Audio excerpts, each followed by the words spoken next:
So you've been interested in getting a fun sporty car lately? You might have noticed that as of lately, a lot of the cars have been super overpriced when you've been looking on Facebook Marketplace or Craigslist, and it's pretty ridiculous. However, there are cars that you can find under the 5K range. We're going to show you 5 cars that get our stamp of approval, as well as a honorable mention. Our only rules for the video is that we must show you a listing on either Facebook or Craigslist with a car that is 5K or under 5K. It can also be a little bit over 5K if we feel as if it's negotiable, but it should be within the 5K range. Anyways, without further ado, let's get into it. So the first car that we have on our list is the Lexus GS300. And these cars came out from 97 to 2005. Well, the second gen version did. And they came with a variant of the legendary Mark IV Supermotor, the 2JZ GE. Now I do understand that the GTE is a different motor. It does come with a turbo. The GE is an NA variant.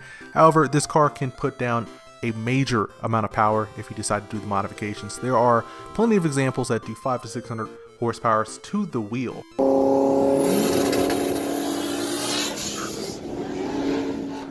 However, you can also go with a VIP style, a drift style, or just go and keep it stock. It's a pretty reliable car. These things, I've seen them last for 300 or 400k miles depending on just how much you decide to keep these things up. Now, they did only come in automatic. However, there are plenty of people who have manual swapped them. There is a big aftermarket scene for these cars, so there are parts that are plentiful to come around. You can always do whatever you want with these cars. These cars can be on the drag strip, they can drift, they can be VIP builds. You can just keep them stock. They're pretty clean stock. They also came with a V8 variant, the GS430, which is something that if you are interested, you can always take a look. But the GS300 is definitely a nice first car on this list. It can be found for 3K and up to 7K depending on the condition of the car. And lastly, but most importantly, it has not been bro taxed yet. So if you want to hop on the wave and get a GS300, now is a great time. So now the next car is the Infiniti G35. These cars are slowly starting to get affected by the bro tax, but you can find some models for under 5K. More specific, you want to be looking for the sedan models. However, you can also find these in a coupe version as well, but just do keep in mind the coupe versions are going to weigh a bit more and they're going to cost a bit more as well. I know it does sound a bit crazy, but the sedans do weigh a little bit less than the coupe. Just a bit of a fun fact. Anyways, these cars are a great bang for your buck. I know you do get a bad rep because these cars do kind of sound like a trumpet when you put an exhaust on it. However, they are pretty much good for just about anything you want to do. If you want to make these cars go fast in a straight line, you can. These cars can take a turbo. If you want to turn these cars into a drift car, it can do that as well. They're also pretty solid dailies, and there's a really big aftermarket scene for these cars as well. I'm pretty sure just about every major city has a Z or G group, as this car shares the same platform as the Nissan Z. So these cars have a really good aftermarket scene. They can do pretty much just about anything, and they can be found for under 5K. If you look at sedans more specific, you can find them for under 5K. And they come in stick as well. They do come in manual. However, you may find them in automatic a bit more often. If you do a bit of snooping, you will find a manual sedan for under 5K. But definitely a car you want to be on the lookout for if you're looking for a car under 5K. So the next car on the list is the NB Miata. Now, we couldn't make a list without the Miata. I mean, it's just pretty much a car that is everywhere in the car scene, and really for good reason. The reason why we chose the NB is because the NA version, which is basically the first models of the Miata, have unfortunately been bro taxed.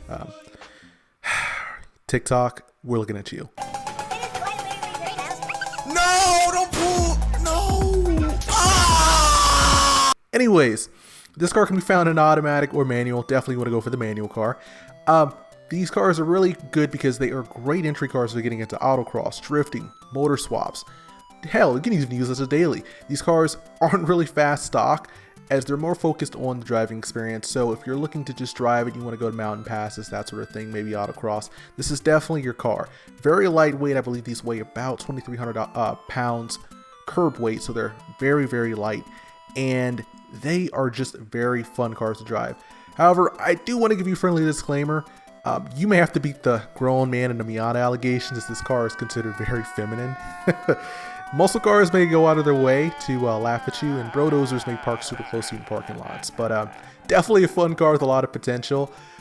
Definitely would look into this if you're looking to get more of a driving experience and not just going in a straight line. Alright, so the next car is going to be the BMW Z3.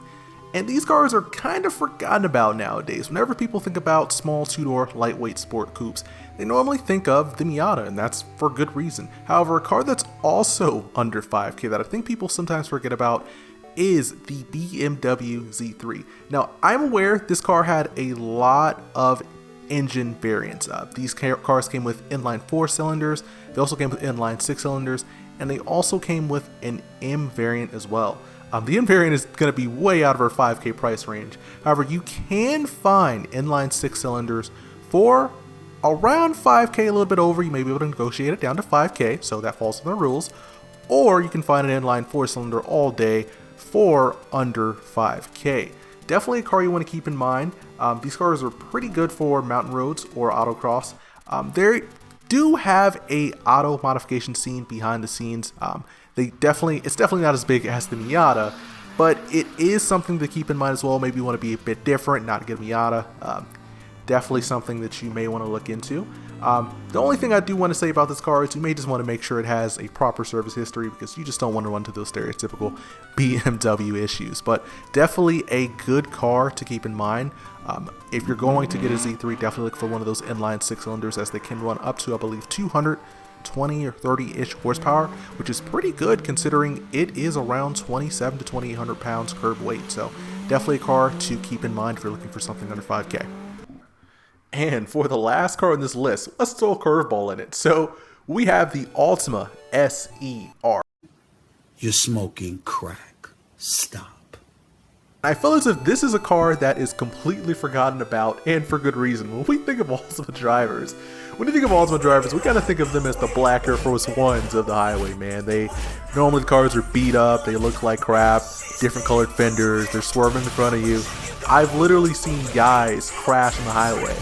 Like, literally seen them crash on the highway, and every time it's been an Altima. Anyways, why not embrace the memes and get an SCR?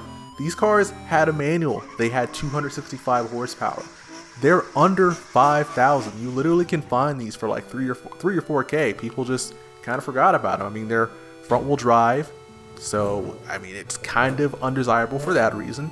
And it's an Altima. However, it did have 265 horsepower, and it did have a VQDE, which is the same motor that is in the earlier model 350Zs. So that's something to keep in mind as well. These didn't really have too high of a production number, and that's really due to the G35 at the time of sale costing, I believe, 2K more. So kind of was a better bang for buck just to get the G35. However, this is definitely a very interesting option. So why not drive the most devious car on the highway that sounds like a trumpet for under 5K? Definitely something to keep in mind, and why not embrace the memes? Let's go for an Altima SER. And for the honorable mentions list, I just wanted to add a few honorable mention cars. First one is going to be the Lexus GS430. So we actually spoke about this briefly on the GS300 section, but the GS430 was a Lexus that had a 4.3 liter V8 motor. Definitely sounds pretty good if you've ever heard them with the exhaust. You can actually see some clips on YouTube. Pretty interesting cars. The only reason that they are not as desirable as the GS300 is they do cost a bit more than the 300, and they do not have the same tuning potential as the GS300. However, very, very good car if you are looking for something that is under 5K. You can find these all day around the 5K range. And last, but certainly not least, the Mazda RX-8. These things will probably blow up on you. You can find one for under 5K. If you don't do a compression test, just be ready. It's gonna blow. But you can get one for under 5K. These things handle extremely well. They did come with more power with the stick version, if I'm not mistaken. I believe the manual had 20 more horsepower than the automatic version. And they also revved higher. The automatic version only revved to about 7K, and the RX-8 with the stick revved to about 8K, if not more. So definitely if you're looking for an RX-8, you want to get one with the stick. But just do keep in mind, if you don't do a compression test, these things are known to explode. A lot of people who own them are going to be on their third or fourth motor by the time they're around 150K miles. So if you are into very hard to own cars, the RX-8 is an option, but it's definitely something to keep in mind as well. Reason why it's an honorable mention and not on the list.